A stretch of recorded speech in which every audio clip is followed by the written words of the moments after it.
When the Clippers landed Kawhi and Paul George in the summer of 2019, it shook the whole league.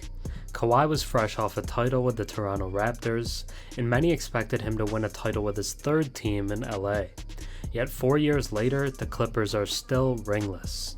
However, just last year, many people were still picking them to come out of the West. It's hard to blame them. When their two stars have been healthy, they've been very good. But availability has been the issue. Over their 4 years in Los Angeles, Kawhi has averaged just 40 games played per season, and George 47 a year. When your best players miss half of each season and then often miss the playoffs, it's nearly impossible to win. But at the end of the day, you can't write them off either because they're just that talented. In 2 games before injury last playoffs, Kawhi averaged 35 points. He's just an unbelievable talent. And George is one of the most well-rounded players in the league. But now they have a third star who has been extremely durable throughout his career. Despite many claiming he was washed, Russell Westbrook had a bounce-back playoffs and looked like his former self. Norman Powell was also very good against the Suns. The team has a legitimate top 4 very high-end talent. They also reportedly had some mutual interest in a James Harden trade, but we'll see what happens with that.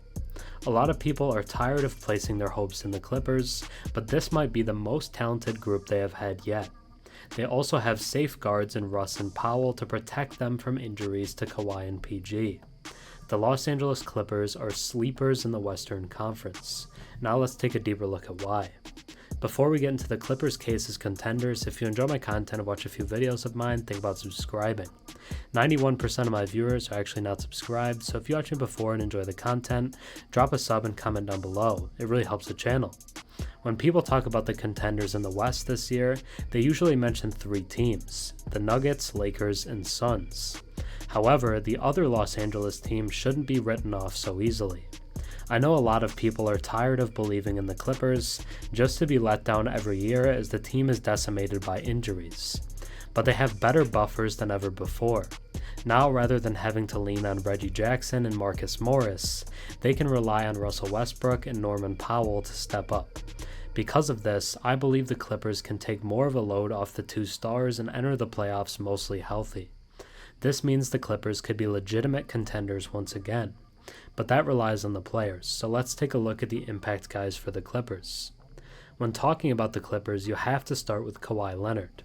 Despite going down with a torn meniscus in the 2023 playoffs, reports are that Kawhi is on pace to be ready for the start of training camp, which is great news because he can turn a team into contenders nearly by himself. He's one of the best two-way players that the league has ever seen, but availability has been a long-time issue and that's likely not going away. But what you can trust is his production. After the All-Star break last season, he averaged 27 points, 7 rebounds, and 4 assists per game. He did that while shooting 54% from the field and an outrageous 47% from 3. And like I said earlier, he took it to another level in the playoffs, putting up 35 points per game and even helping the Clippers steal a game versus the Suns. A lot of people thought that they may win in an upset and advance to the second round with how well he was playing. If he's anywhere near the level he was last season, then the team will be right at the top of the West. Then the second star is Paul George. He was named to his 8th All-Star game last season and has remained one of the best wings in the game today. Last season, he averaged 24 points, 6 rebounds, 5 assists, and 1.5 steals per game. However, he got injured once again and ended up missing the playoffs entirely. It was thought maybe he could return later in the playoffs if they advanced, but we'll never know. It's been the opposite in the past, where he's the one fighting in the playoffs with Kawhi on the sideline, but seemingly it's never both. That leads us to Russell Westbrook. He hasn't played less than 57 games since 2014. Despite relying very heavily on athleticism, he has been one of the league's most durable guards over the course of his career. After 1.5 chaos-plagued seasons with the Lakers, a lot of people believe that Russ was washed and had left his prime. He joined the Clippers in the buyout market last season, and during the regular season, it didn't feel as if a ton had changed. His numbers stayed about the same at around 16 points and 7.5 rebounds, but all he needed was the ball in his hands once again. In the playoffs, he averaged 24 points, 8 rebounds, and 7 assists per game. He looked like he was back to his prime self and was keeping the Clippers in games despite not having either of the top two guys. He's still an all-star talent but was utilized horribly with the Lakers. Having him can keep your team steady if the main guys miss time.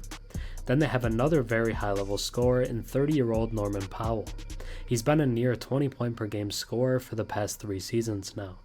But like Westbrook, he's stepped up in the absence of others in last playoffs. He put up 22 points per game versus the Suns and shot 41% from 3. It was an impressive performance from him, and it was much needed as well. Also like Westbrook, he can act as a buffer for injuries to the two stars. He probably shouldn't be a team's first option, but he can survive as a number 2 option for somewhat long periods of time. I want to spend some time talking about young guard Terrence Mann. The Clippers should really invest in running him at point guard more often. When he played the 1 spot for the team last year before the addition of Westbrook, he did a really good job of it. In 36 games as a starter last season, Mann averaged 12 points, 4 rebounds, and 3 assists per game.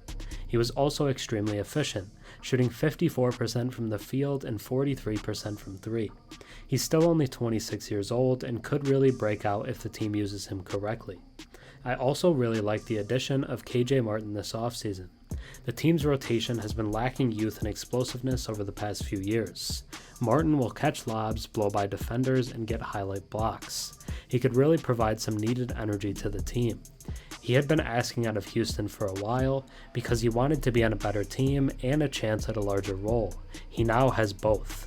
Martin played all 82 games last season and averaged a career-high 13 points and 5.5 rebounds per game.